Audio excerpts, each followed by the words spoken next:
पहले कृष्ण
उसने महल के बाहर उद्यम करना शुरू कर दिया और बुढ़ापे, बीमारी और मृत्यु सहित मानवीय पीड़ा की वास्तविकताओं को देखा।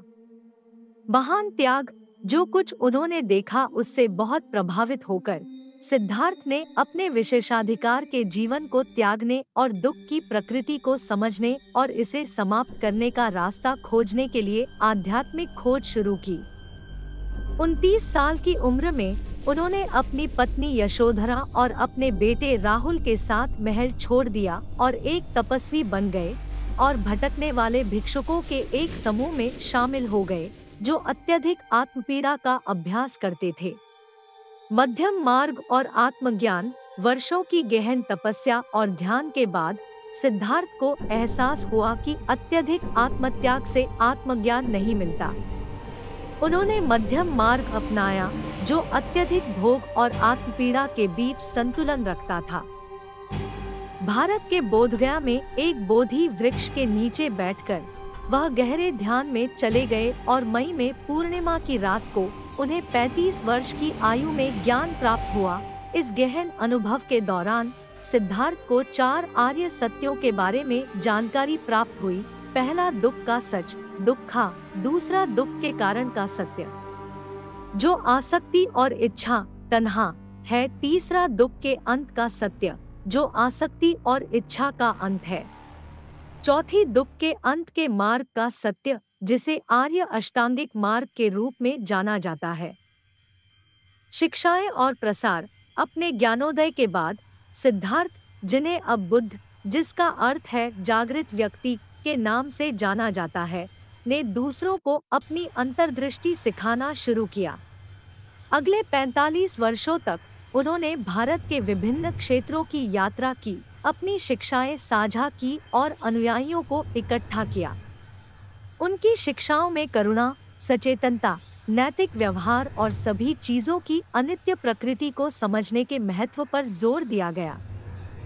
निधन। 80 वर्ष की आयु में अनगिनत लोगों को जीवन भर शिक्षा देने और मार्गदर्शन करने के बाद बुद्ध का भारत के कुशीनगर के पास एक उपवन में गहन ध्यान की स्थिति में निधन हो गया। इस घटना को उनके परिनिर्वाण के रूप में जाना जाता है, जो जन्म, मृत्यु और पुनर्जन्म के चक्र से उनकी अंतिम रिहाई का प्रतीक है। विरासत। बुद्ध की शिक्षाएं, जिन्हें अक्सर धर्म कहा जाता है, ने बौद्ध धर्म की नींव रखी। उनके अनुयायियों ने उनकी शिक्षाओं को लिपिबद्ध किया, जिन्हें अंततः विभिन्न धर्मग्रंथों और सूत्रों में संकलित किया गया। बौद्ध धर्म थेरवाद, महायान और वज्रयान सहित विभिन्न विद्यालयों और परंपराओं में विकसित होकर पूरे एशिया और उसके बाहर फैल गया। बुद्ध की कहानी न केवल एक ऐतिहासिक वृत्तांत है, बल्कि एक आध्यात्मिक यात्रा का गहन आख्यान भी है, जो मानवीय स्थिति, सत्य की खोज और पीड़ा के निवारण में अंतर्दृष्टि प्रदान करता है। 10वां अवतार कल्कि। कल्कि की कहानी हिंदू पौराणिक कथाओं का एक महत्वपूर्ण हिस्सा है।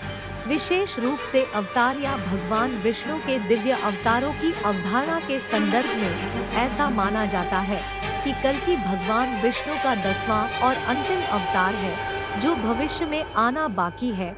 भविष्यवाणी की गई है कि उनकी उपस्थिति भारी उथल-पुथल और नैतिक पतन के समय में होगी, जब दुनिया भ्रष्टाचार और अधर्म से भर जाएगी। कल्कि की कहानी ज्यादातर विभिन्न पुराणों, प्राचीन भारतीय ग्रंथों जैसे विष्णु पुराण, भागवत पुराण और अन्य से ली गई है।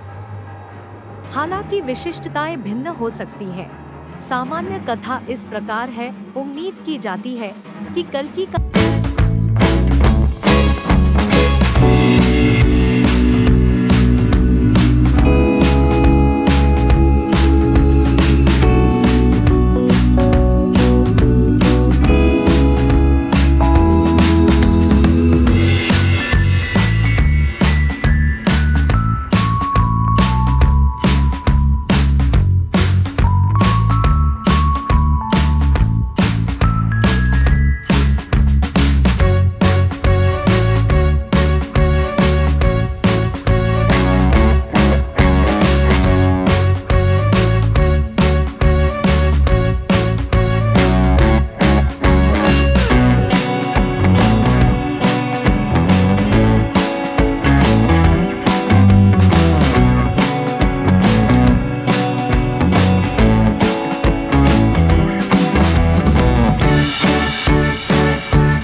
रहिए और दूसरी कहानियाँ देखने और सुनने के लिए। धन्यवाद।